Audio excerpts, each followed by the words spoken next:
Hi, if you've looked at my videos, I'm sure that you know that I've been discussing many of the situations that are going on in Washington right now.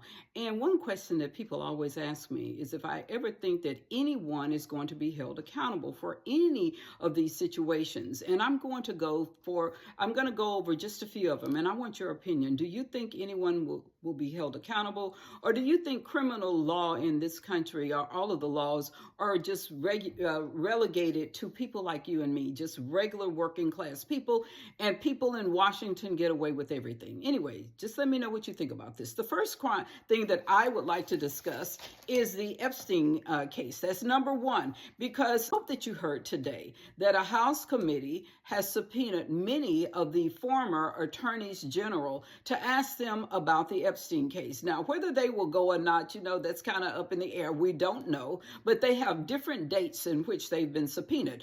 Even the Department of Justice has been subpoenaed and its files, and they want to know what happened with these children, who was involved in it. And so we have this House committee that's addressing that right now. Do you think anyone will ever go to jail with that? And do you think the people that should be exposed will be exposed? That's number one. Number two, it's just yesterday that we found out that Attorney General Pam Bundy is now convening a grand jury to look into the Russia collusion hoax. And so the reason that I wanted to ask about that is because that's going to be a big one. To me, that's one of the largest cases that that's ever come in the United States, next to the John F. Kennedy assassination. Yes, this is bigger than Watergate because it includes our entire intelligence community and our President of the United States, his cabinet, and many other people who were in Washington, because it appears as if they created a case to circumvent and to sabotage the President of the United States,